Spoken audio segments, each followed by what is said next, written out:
ಸಂಡೂರಿನಲ್ಲಿ ಸೆಡ್ಡು ಹೊಡೆದಿದ್ದ ರೆಡ್ಡಿ ಗಾಲಿ ಉರುಳಿ ಹೋಗಿದೆ. ಕಾಂಗ್ರೆಸ್ ಕೇಕೆ ಹಾಕಿದ್ದು ಆಗಿದೆ. ಇಲ್ಲಿಂದ ಗಣಿ ನಾಡಿನಲ್ಲಿ ಅಸಲಿ ಆಟ ಶುರುವಾಗಿದೆ.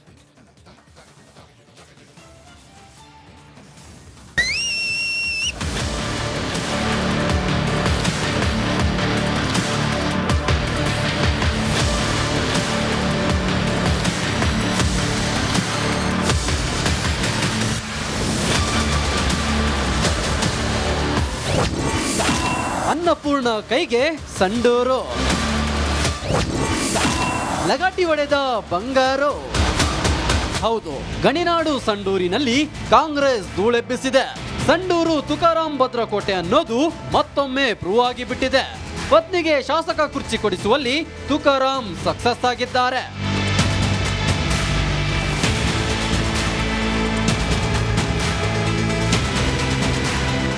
ಗಣಿನಾಡಿಗೆ ಎಂಟ್ರಿ ಕೊಟ್ಟಿದ್ದ ಜನಾರ್ದನ್ ರೆಡ್ಡಿ ಸಂಡೂರನ್ನೇ ಪ್ರಧಾನಿಗೆ ಗಿಫ್ಟ್ ಕೊಡ್ತೀನಿ ಅಂದಿದ್ರು.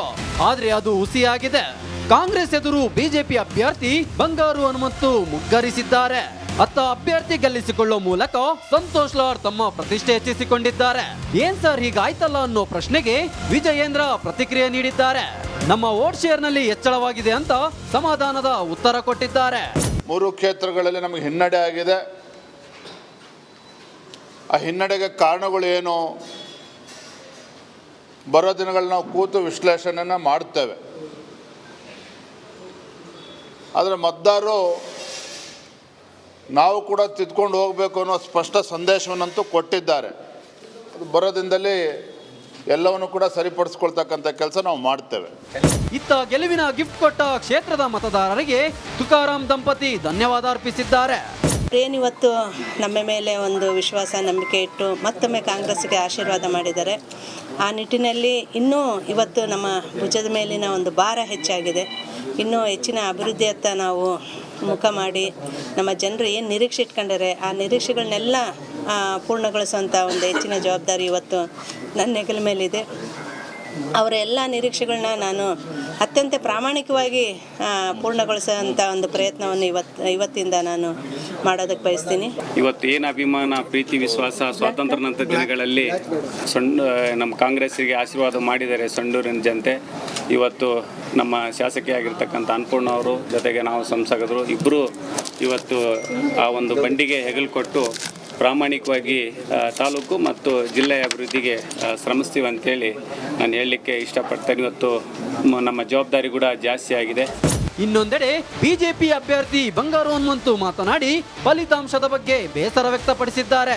ಸಂತೋಷ್ ಲಾಡ್ ಮತ್ತು ತುಕಾರಾಂ ವಿರುದ್ಧ ನಾವು ಚುನಾವಣೆ ಮಾಡಿಲ್ಲ. ಸ್ವತಃ ರಾಜ್ಯದ ಮುಖ್ಯಮಂತ್ರಿ ವಿರುದ್ಧ ನಾವು ಚುನಾವಣೆ ಮಾಡಿರೋದು. ಅವರು ಬಂದು ಸತತ 4 ದಿನ ಕೂತು 18ರಿಂದ 19 ಸಭೆಗಳನ್ನು ಮಾಡಿದರು. ಅನೇಕ ಸಚಿವರು ತಂದು ಅಕ್ರಮವಾಗಿ ಹಣವನ್ನು ಹಂಚಿ ಸಿಕ್ಕಾಪಟ್ಟೆ ಹಣದ ಒಳನೆ ಹರಿಸಿದ್ರು. ಹಾಗಾಗಿ ಇವತ್ತು ಅವರ ಅಧರ್ಮ ಗೆದ್ದಿರ್ಬೋದು, ಧರ್ಮ ಇವತ್ತಿಲ್ಲ ನಾಳೆ ಗೆದ್ದೇ ಗೆಲ್ಲ. ಒಟ್ಟಿನಲ್ಲಿ ಸಂಡೂರಿನಲ್ಲಿ ಮತದಾರರು ಮತ್ತೊಮ್ಮೆ ಕಾಂಗ್ರೆಸ್ ಕೈ ಹಿಡಿದಿದ್ದು ಬಿಜೆಪಿಗೆ ಸೋಲಿನ ಕಹಿ ನೀಡಿದ್ದಾರೆ. Bureau report, republic Kannada. ಮತ ಎಣಿಕೆಯಲ್ಲೂ ಕೂಡ ಸಿಪಿ ಯೋಗೇಶ್ವರ್ ಲೀಡನ್ನು ಕಾಪಾಡ್ಕೊಂಡು ಬರ್ತಾರೆ. ನೋಡಿ, ಆರಂಭದಲ್ಲಿ ಇದ್ದಿದ್ದು ಕೇವಲ 25 ಮತಗಳ ಅಂತರ ಅಷ್ಟೇ ಆರಂಭದಲ್ಲಿ. ಅದಾದ್ಮೇಲೆ ಮೊದಲ ಸುತ್ತಿನಲ್ಲಿ 5075 ಮತಗಳನ್ನು ಪಡೆದುಕೊಂಡ್ರೆ ಸಿಪಿ ಯೋಗೇಶ್ವರ್ ಅವರು 5124 ಮತಗಳನ್ನು ಪಡೆದುಕೊಂಡು ಕೇವಲ 25 ಮತಗಳ ಅಂತರದಿಂದ ಮುನ್ನಡೆಯನ್ನು ಕಾಪಾಡಿಕೊಂಡಿರ್ತಾರೆ. ಅದಾದ ಬಳಿಕ 2ನೇ ಸುತ್ತಿನ ಮತ ಎಣಿಕೆ ಬಳಿಕ ಕಾಂಗ್ರೆಸ್ ಅಭ್ಯರ್ಥಿಯಾಗಿರುವಂಥ ಸಿಪಿ ಯೋಗೇಶ್ವರ್ ಅವರು ಹಂತ ಹಂತವಾಗಿ ಲೀಡನ್ನು ಪಡೆದುಕೊಳ್ತಾ ಹೋಗ್ತಾರೆ.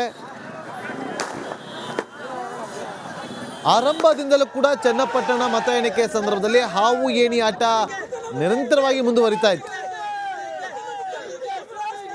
ನೋಡಿ, 7ನೇ ಸುತ್ತಿನ ಮತ ಎಣಿಕೆ ಸಂದರ್ಭದಲ್ಲಿ 3959 ಮತಗಳಿಂದ ಸಿಪಿ ಯೋಗೇಶ್ವರ್ ಅವರು ಮುನ್ನಡೆಯನ್ನು ಕಾಪಾಡಿಕೊಳ್ತಾರೆ.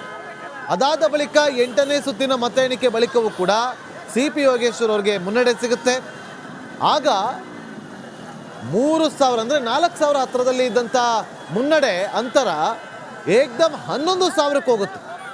11,178 ಮತಗಳ ಭರ್ಜರಿ ಮುನ್ನಡೆಯನ್ನು ಕಾಪಾಡಿಕೊಳ್ತಾರೆ. ಅದು 8ನೇ ಸುತ್ತಿನ ಮತ ಎಣಿಕೆಯ ಸಂದರ್ಭದಲ್ಲಿ.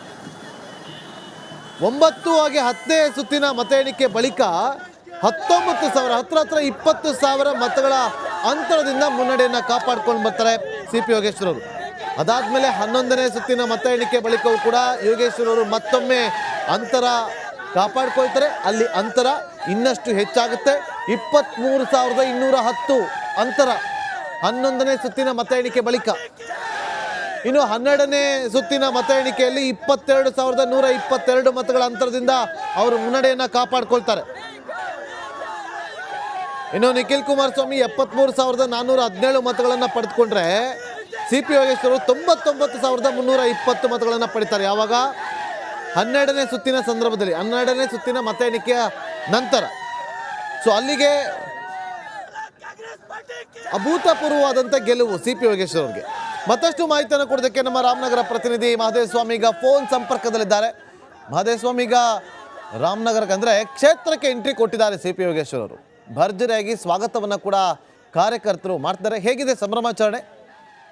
ನಾಗೇಂದ್ರ ಬಾಬು, ಏನು ಜಿಲ್ಲಾಡಳಿತದ ನಿಷೇಧದ ಬಳಿಕವೂ ಕೂಡ ಈಗ ಏನು ಚನ್ನಪಟ್ಟಣದಲ್ಲಿ ಕಾಂಗ್ರೆಸ್ನ ಗೆಲುವನ್ನ ಕಾರ್ಯಕರ್ತರು ಸಂಭ್ರಮಿಸ್ತಾ ಇದ್ದಾರೆ. ಈಗಾಗಲೇ ಕೂಡ ಸಿ ಪಿ ಯೋಗೇಶ್ವರ್ ಅವರು ತೆರೆದ ವಾಹನದಲ್ಲಿ ಚನ್ನಪಟ್ಟಣಕ್ಕೆ ಆಗಮಿಸಿದ್ರು. ಅವರನ್ನ ಅದ್ದೂರಿಯಾಗಿ ಕೂಡ ವೆಲ್ಕಮ್ ಮಾಡಿಕೊಳ್ಳಾಯಿತು. ಜೊತೆಗೆ ಏನು ಪ್ರಮುಖ ಬೀದಿಗಳಲ್ಲಿ ಅವರು ನಡೆದುಕೊಂಡೇ ಕಾರ್ಯಕರ್ತರ ಜೊತೆ ಬಂದರು. ಜೊತೆಗೆ ಸಾಕಷ್ಟು ಪಟಾಕಿಗಳನ್ನ ಸಿಡಿಸುವ ಮುಖಾಂತರವಾಗಿ ಯೋಗೇಶ್ವರ್ ಅವರಿಗೆ, ಡಿ ಕೆ ಶಿವಕುಮಾರ್ ಅವರಿಗೆ, ಜೊತೆಗೆ ಕಾಂಗ್ರೆಸ್ ಪಕ್ಷಕ್ಕೆ ಜೈಕಾರದ ಘೋಷಣೆಯನ್ನ ಕೂಗುವ ಮುಖಾಂತರವಾಗಿ ಎಲ್ಲ ಕಾಂಗ್ರೆಸ್ನ ಕಾರ್ಯಕರ್ತರು ಕೂಡ ಸಂಭ್ರಮವನ್ನು ಪಡ್ತಾ ಇರುವಂತದ್ದು. ಒಂದು ರೀತಿಯಲ್ಲಿ ಹಬ್ಬದ ವಾತಾವರಣ ಚನ್ನಪಟ್ಟಣದಲ್ಲಿ ಮನೆ ಮಾಡಿದೆ ಅಂತಾನೆ ಹೇಳ್ಬೋದು. ಯಾಕಂದ್ರೆ ಈ ರೀತಿಯಾದಂತಹ ಜನಸ್ತೋಮವನ್ನ ಅವರು ಚುನಾವಣೆಯ ಸಂದರ್ಭದಲ್ಲಿ ನಾಮಪತ್ರವನ್ನು ಸಲ್ಲಿಸುವಂತಹ ಸಂದರ್ಭದಲ್ಲೂ ಕೂಡ ಇಷ್ಟು ಜನರು ಸೇರಿರಲಿಲ್ಲ.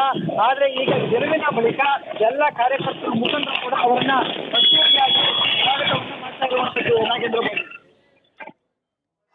Okay, thank you Mahadev Swamy ನಿಮ್ಮೆಲ್ಲ ಮಾಹಿತಿಗಾಗಿ. ನೋಡಿ, ಇಲ್ಲಿ ಕಾಂಗ್ರೆಸ್ ಬಾವುಟಗಳನ್ನು ಹಿಡಿದು ಕಾರ್ಯಕರ್ತರು ಅಲ್ಲಿ ಸಂಭ್ರಮಾಚರಿಸ್ತಿದ್ದಾರೆ. ಪಟಾಕಿಯನ್ನು ಸಿಡಿಸಿ ಸಂಭ್ರಮಾಚರಣೆ ಮಾಡ್ತಾ ಇರುವಂಥ ದೃಶ್ಯವನ್ನು ಗಮನಿಸ್ತಾ ಇದ್ದೀವಿ ಇಲ್ಲಿ.